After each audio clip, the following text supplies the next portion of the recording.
ہر رونے والا بندہ ڈپریسڈ نہیں ہوتا اور ہر ہنسنے والا بندہ بہت ایموشنلی اسٹرانگ بھی نہیں ہوتا۔ السلام علیکم ورحمۃ اللہ وبرکاتہ۔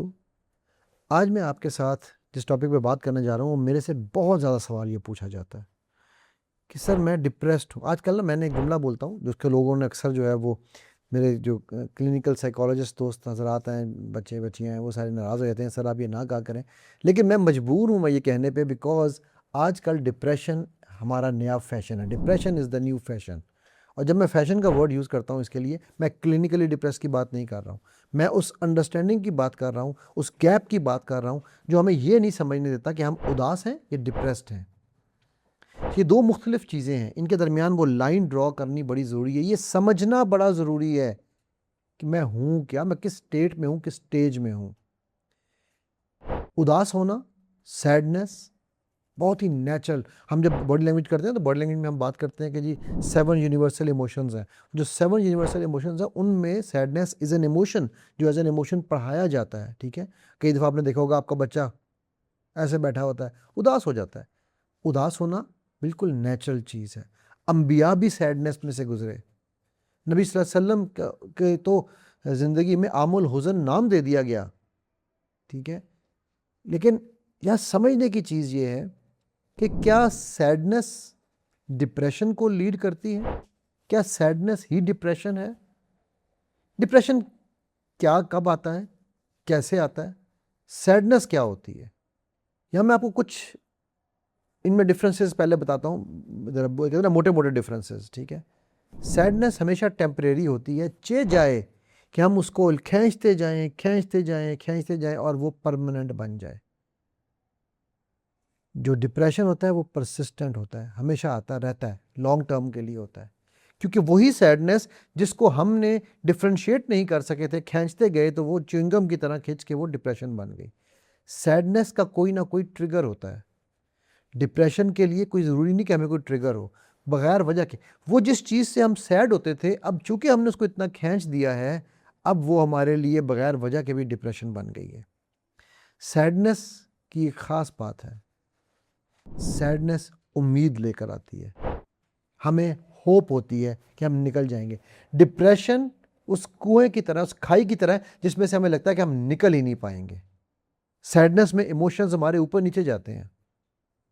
اماں ختیجہ کی وفات، اب ان کے بعد آپ صلی اللہ علیہ وسلم کے چچا کی وفات، ٹھیک ہے، آپ صلی اللہ علیہ وسلم کے بیٹے کی وفات قاسم کی، آپ دیکھیے سیڈنس ہوئی اور پھر آپ صلی اللہ علیہ وسلم کی آنکھوں سے آنسو مبارک باہر آئے۔ ہمارے ہاں کیا بتایا جاتا ہے، کیونکہ عربوں میں یہ مشہور تھا کہ مرد کو درد نہیں ہوتا، مرد روتا نہیں ہے۔ اب وہ مرد بیچارہ اس سیڈنس کو جب تک برداشت کرنے کی کوشش میں لگا رہتا ہے تو وہ اینڈ میں جا کے ڈپریشن کی کھائی میں گر جاتا ہے۔ لیکن دیکھیے اسلام ہمیں کیا سکھا رہا ہے، اللہ کے نبی صلی اللہ علیہ وسلم کر کے کیا دکھا رہے ہیں۔ جا رہے ہیں صحابہ کے ساتھ، ایک دم مڑتے ہیں اور مڑ کے ایک جگہ پہ بیٹھتے ہیں اور وہاں پر رونا شروع کر دیتے ہیں کہ آپ کی داڑھی مبارک گیلی ہو جاتی ہے۔ اب صحابہ بھی ساتھ رونا شروع ہو جاتے ہیں کہ نبی صلی اللہ علیہ وسلم کیوں رو رہے ہیں؟ پھر آپ صلی اللہ علیہ وسلم بعد میں بتاتے ہیں کہ یہ میری والدہ کی قبر تھی، ٹھیک ہے۔ سو یہ دیکھیے سیڈنس قرآن میں بہت جگہ کہا گیا ہے، غم نہ کرو، اداس نہ ہو، مایوس نہ ہو، ٹھیک ہے۔ سو سیڈنس جو ہے وہ ایک ایموشنل فلکچویشن ہے، جبکہ ڈپریشن میں ہم نم ہو چکے تھے، ہمیں پتہ ہی نہیں ہوتا کہ یار اچھا یہ بھی ہو رہا ہے، مجھے نہیں پتہ یار۔ سیڈنس میں آپ پھر بھی کچھ نہ کچھ چیزوں کو انجوائے کر رہے ہوتے ہیں۔ ڈپریشن میں آپ کا جو ہے نا پلیجر ختم ہو چکا ہوتا ہے، آپ کو پتہ ہی نہیں ہوتا کہ پلیجر نام کی چیز کیا ہے۔ سیڈنس کے بارے میں یہ کہتا ہوں، برے وقت کی ایک اچھی بات یہ ہے، جس طرح اچھے وقت کی ایک بری بات یہ ہے کہ وہ زیادہ دیر نہیں رہتا، تو برے وقت کی بھی ایک اچھی بات یہ ہے کہ وہ بھی زیادہ دیر نہیں رہتا۔ میں یہاں پر آپ کے ساتھ کچھ چلیے ایک چیزیں میں آپ سے کچھ شیئر کرتا ہوں۔ عام طور پہ ہمیں یہ بتایا جاتا ہے کہ اداس ہونا جو ہے نا وہ کمزور ایمان کی نشانی ہے، یہ عام طور پہ ہم سنتے آئے ہیں، ٹھیک ہے۔ ڈپریشن کمزور ایمان کی نشانی ہے، اداس ہونا کمزور ایمان کی نشانی ہے، اور اداسی ڈپریشن کی طرف لے کے جاتی ہے، اداسی مایوسی کی طرف لے کر جاتی ہے۔ ہاں لے کر جاتی ہے لیکن لازمی نہیں ہے۔ اس کا ایمان سے کوئی تعلق نہیں ہے، یہ ایک نیچرل ہیومن ایموشن ہے میری انڈرسٹینڈنگ کے مطابق۔ میں عالم نہیں ہوں، آپ کسی عالم سے ڈسکس کیجئے گا، لیکن وہ آپ کو یہ ضرور بتائیں گے کہ یہ اتنا ہی نیچرل ہے، بیکاز ظاہر ہے جب نبی صلی اللہ علیہ وسلم کے ساتھ گزرا، جب اور انبیاء کے ساتھ گزرا، کیا حضرت یوسف، کیا حضرت عیسیٰ، کیا حضرت موسیٰ، کیا وہ سب مشکلات میں نہیں پڑے؟ کیا وہ دکھوں میں نہیں گئے؟ دکھ سے ان کو سیڈنس نہیں ہوئی، اداسی نہیں ہوئی؟ اگر نہیں ہوئی تو پھر تو آپ بتا سکتے ہیں۔ آپ کو میں ایک مزے کی بات بتانے جا رہا ہوں۔ مزے کی بات یہ ہے کہ ہمیں نعوذ باللہ لگتا ہے کہ ہم نعوذ باللہ نعوذ باللہ نعوذ باللہ ہم نبی صلی اللہ علیہ وسلم سے یا ہماری ماؤں سے زیادہ چیزوں کو سمجھنے لگ گئے ہیں، کیونکہ ہم سائنس کے اسٹوڈنٹس ہیں۔ ایک بات سمجھیے گا، جب میرے آقا محمد صلی اللہ علیہ وآلہ وسلم جب وہ اپنی سیڈنس کے ایموشن کو لیبل کر سکتے ہیں، اور یہ میں آپ کو سلوشن دینے جا رہا ہوں، آپ کو سیڈنس ہوئی، آپ اس کو ڈکلیئر کریں، زمبلونی زمبلونی۔ اماں ختیجہ کے پاس گئے، اپنے ساتھ کوئی اپنے ایسے ٹرسٹ وردی بندے ہوں، یا بندہ ہو یا بندی ہو یا کمپینین ہو یا دوست ہو، بیوی ہو، شوہر ہو، ان سے جا کے ڈسکس کرے۔ یہ مثال دی ہمیں نبی صلی اللہ علیہ وسلم نے، اگزامپل سے سمجھایا، اور پھر اماں ختیجہ نے کیا ان کو ریکور کرایا۔ لیکن وہ تو گھبرائے ہوئے تھے نا، خوف میں تھے، اداس تھے کہ مجھ سے کیا ہو گیا۔ اللہ سبحانہ وتعالیٰ نے یہ ہمیں کر کے دکھایا نبی صلی اللہ علیہ وسلم کے ساتھ، جب 17 دن غالباً ہو گئے تھے، وہی نہیں آ رہی تھی، جب یہود نے آ کے سوال پوچھا، ٹھیک ہے، جب سورہ کہف کے نزول سے پہلے، تو اللہ کے نبی صلی اللہ علیہ وسلم کو یہ لگا نا کہ شاید میں ابینڈن ہو گیا ہوں، شاید مجھے اللہ نے چھوڑ دیا ہے۔ آپ اداس تھے، اللہ نے آپ صلی اللہ علیہ وسلم کی وہ جو ہے نا کیا سے کہتے ہیں دلجوئی کی۔ ان سے ہمیں کیا سبق ملتا ہے؟ ان سے ہمیں یہ سیکھنے کو ملتا ہے ان باتوں سے کہ اداسی ایک ایموشن ہے، اس ایموشن کو جب ہم لیبل کر دیتے ہیں تو ہمیں سمجھ آتا ہے۔ ہم کیا کہتے ہیں، یار میں ڈپریسڈ ہوں، آپ ایکچولی ڈپریسڈ نہیں ہیں، آپ اوور ویلم ہو سکتے ہیں، آپ اکیلے ہو سکتے ہیں، میں لونلی ہوں، آپ اداس ہو سکتے ہیں، میں دکھ میں ہوں، کسی کی وفات ہوئی یا کچھ ہوا، آپ اس کے اداس، میں ایگزاسٹ ہو گیا ہوں، یار میں نے اتنا کام کیا کہ اب میرا دماغ کام ہی نہیں کر رہا، میں برن آؤٹ ہو گیا ہوں، میں ریجیکٹڈ فیل کر رہا ہوں۔ آپ اس فیلنگ کو جب وہ نام دیں گے، ٹھیک ہے، تو کہیں گے آپ میں ایکچولی کیا فیل کر رہا ہوں، کیا میں واقعی ہی ڈپریسڈ ہوں؟ پہلی بات یہ یاد رکھیے گا، میں ڈپریسڈ نہیں ہوں، میں مائنڈ انجینئر علی ہوں، میں ایک انسان ہوں، میں احسن تقویم ہوں، میں رب کا بنایا ہوا ایک شاہکار ہوں۔ ہاں، مجھ پہ سٹیٹ آف ڈپریشن آ سکتی ہے، سٹیٹ آف سیڈنس آ سکتی ہے، دکھ، غم، یہ ایک سٹیجز ہے، ایک سٹیٹ ہے، میں ان سٹیٹ سے نکل سکتا ہوں، میں ان سٹیٹس کو چھوڑ سکتا ہوں، میں غصہ کا قابو کر سکتا ہوں، میں پیس لا سکتا ہوں، میں ڈسپریشن سے نکل سکتا ہوں، کیونکہ جب میں پڑھتا ہوں لا تقنطوا من رحمت اللہ، میری مایوسی ختم ہو جاتی ہے۔ تو جب مجھے یہ چیزیں کلیئر ہوتی ہیں کہ یار میرے نبی صلی اللہ علیہ وسلم اداس ہوئے تھے، میں اداس ہو رہا ہوں، میں نے اپنی اداسی کو لیبل دیا، میں نے جا کے کسی سے ہیلپ مانگی، تو میں ایکچولی ایک سنت نبی صلی اللہ علیہ وسلم زندہ کر رہا ہوں۔ ہمارے یہاں کیا ہوتا ہے، ہمیں لگتا ہے کہ اگر میں نے بتا دیا نا کہ میں اداس، ابھی ایک پاکستان بنگلہ دیش سیریز ہو رہی ہے، تو اس میں ایک بچے کی اگزامپل مجھے بڑی اچھی لگی، وہ اذان اویس بچہ ہے، اللہ تعالیٰ اس کے لیے آسانی کے معاملات کریں۔ تو وہ اس کے سر پہ گیند لگی۔ اب عام طور پہ میں چونکہ کرکٹ ٹیمز کے ساتھ کام کرتا ہوں، آپ نے دیکھا ہے ورلڈ کپ میں بھی الحمدللہ کام کیا، تو جب میں نے جب گیند لگتی ہے نا تو عام طور پہ وہ ایک پروٹوکول ہے کہ جی فیزیو بھاگا بھاگا آتا ہے اور آ کے وہ فوراً کہتا ہے کہ جی چیک کراؤ، کنکشن ٹیسٹ اسے کہتے ہیں کہ چکر شکر تو نہیں آ رہے۔ اس کا وہ ٹیسٹ ہوا، سب کچھ ٹھیک تھا، وہ چلا گیا فیزیو۔ عام طور پر ہماری کیا عادت ہے، ہم ان چیزوں کو چھپاتے ہیں، کیونکہ اگر کسی کو لگ گیا کہ یار مجھے واقعی چوٹ لگ گئی ہے، میں تو کہیں میری باری نہ ختم ہو جائے، کہیں میرا کیریئر نہ چلا جائے۔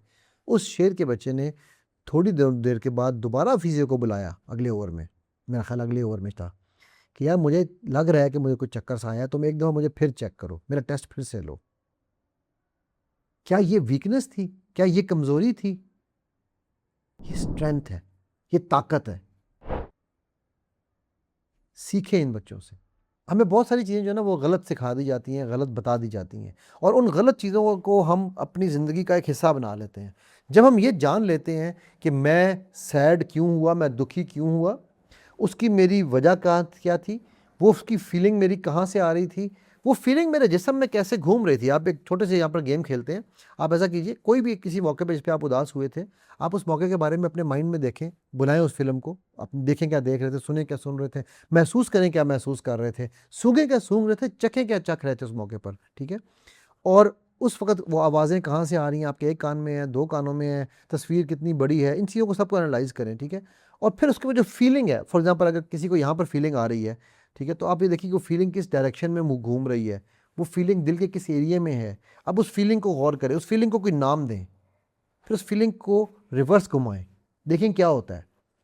کیا وہ فیلنگ کم ہو جاتی ہے یا ختم ہو جاتی ہے؟ ہر ایک کے لیے ایک فرق رزلٹ آئے گا. ٹھیک ہے، کیونکہ ہو کیا رہا ہے کہ وہ ایک ڈائریکشن میں گھوم رہی، آپ نے اس کو بلاکیج لگا دی، آپ نے اس کو روک دیا. وہاں پر جب آپ نے اس کو روکا تو اس فیلنگ کا ایک ریورس آیا نا. ہر there is an equal and opposite reaction to every action, right. So آپ دیکھیے کیا ہوتا ہے.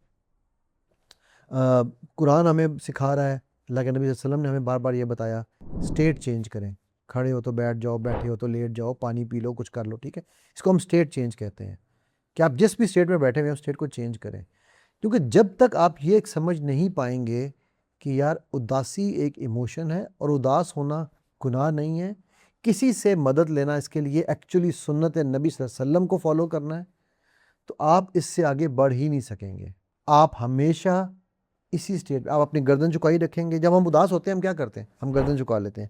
اب ایسا باڈی لینگویج سائنس میں آپ کو یہ بتاؤں کہ جب آپ جیسے گردن جھکاتے ہیں، آپ کی باڈی نیگیٹو ہارمون کورٹیزول پروڈیوس کرنا شروع کرتی ہے، تو آٹومیٹکلی وہ اداسی کا ہارمون، پھر آپ اس اداسی میں آپ کے دوست یار آتے ہیں، وہ کہتے ہیں ہاں یار ایسا بڑا ظلم ہوا، وہ کہتے ہیں ہاں ایسا اور بڑا ظلم ہوا، تو اب آپ اور گردن جھکتی جا رہی ہے، آپ کی باڈی نیگیٹو ہارمونس پروڈیوس کرتی جا رہی ہے.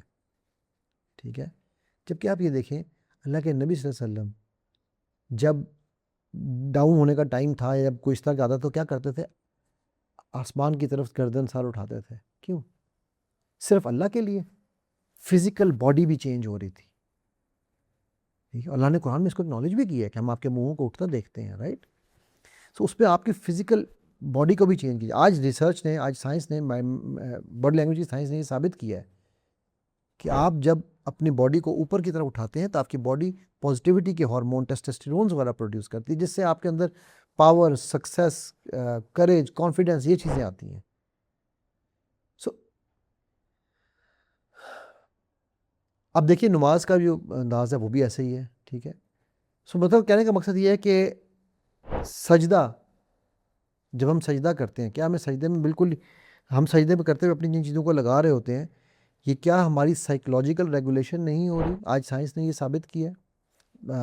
ارتھنگ تھیوری کے نام سے ایک تھیوری آج کل یورپ ویسٹ میں بڑی تیزی سے پھیل رہی ہے.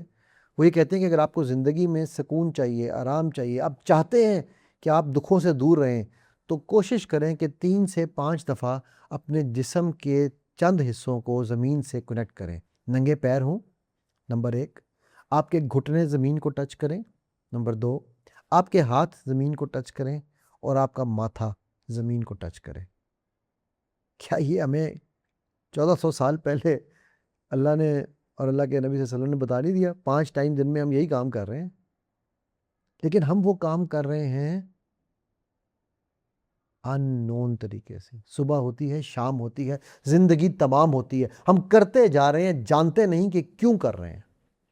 بٹ جب سائنس ہمیں بتاتی ہے تو ہم کہتے ہیں ایمان آ گیا سائنس پر. پھر ہم پتہ اگلا فتویٰ کیا لگاتے ہیں کہ وہ جی ہر چیز کو سائنس کی کوئی جی قرآن سے نہ جوڑ لیا کرو جی، ہر بات جو ہے نا جی ایسا. بھائی ہر بات کے بغیر، دین کے بغیر، جدا ہو دین سیاست سے تو رہ جاتی ہے چنگیزی. ایک بات میری یاد رکھیے گا، میں آج کی اس ٹاپک کو اور اس ڈسکشن کو یوں کلوز کرتا ہوں کہ جو اداسی ہے نا، وہ آپ کو کمفرٹ مانگتی ہے آپ سے. اگر آپ اس کے اداسی میں کسی سے جا کے بات کر لیں، پہلے تو خود اپنے ایموشن کو ریکگنائز کریں، کسی سے بات کریں، ڈسکس کریں. بات اس سے کرنی ہے جو سمجھدار ہو. خود جو ڈپریشن میں اس سے بات کریں کہ ہاں دیکھو نا، وہ آج میں جب اسٹوڈیو آیا تو مجھے کسی نے ایک شاعر کی کتاب دی کہ سر یہ ایک شاعر آئے تھے، ان کی کتاب ہے نہیں. میں شاعر صاحب کی جو پہلی 2 نظمیں پڑھ کے میں نے جو سب سے پہلے ان کے ٹائٹل پہ لکھی ہوئی تھی، میں نے کہا بھائی یہ میرے ہاتھ دیکھو، ان شاعر صاحب سے بچ جاؤ. ٹھیک ہے، یہ بھی اس کے اوپر انشاءاللہ میں پوری ویڈیو بناؤں گا کہ یہ ہم شاعریاں پڑھ کے اپنے دلوں سے کہتے ہیں نا ہاں تو نہ ہوتی تو پتہ نہیں کیا ہوتا، ٹھیک ہے، یہ ایکچولی ڈپریشن کی دوائیاں ہیں۔ اقبال کی شاعری اٹھا کے پڑھ لیں، مجھے بتائیں وہاں پر کون سا نیگیٹو شعر ہے پورے کلام اقبال میں، پہلے سے لے کے آخر تک۔ اور آج کے شاعر پڑھ لیں، یا وہ اپنے پوتے پوتیوں کے نام اس بندے نے وہ کتاب کی ہوئی تھی، ٹھیک ہے، تو ان کو وہ کیا پڑھا رہا ہے کہ وہ جو تو جائے گی تو تیرے ساتھ یہ ہو جائے گا، تو آتی ہے تو میرے دل میں کرنٹ لگ جاتا ہے، مطلب وہ چھوٹے سے بچوں کی تصویریں ساتھ لگائی ہوئی ہیں۔ مطلب آپ سوچئے ہم کیا کر رہے ہیں، یہ ڈپریشن ہم خود بنوا رہے ہیں، اور پھر ہم کہتے ہیں نہیں جی نہیں میں تو ڈپریسڈ ہوں، فخر محسوس کرتے ہیں اپنے آپ کو یہ ٹائٹل دیتے ہوئے۔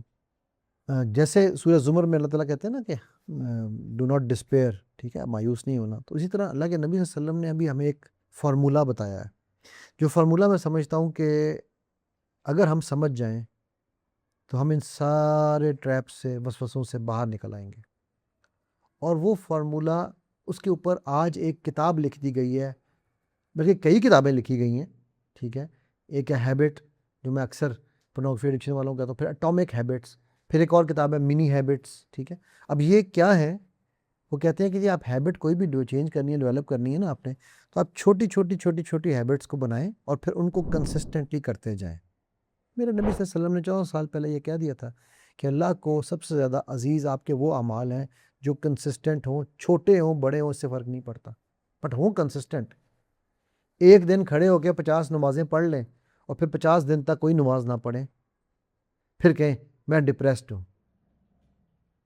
ان للہ و انا الیہ راجعون۔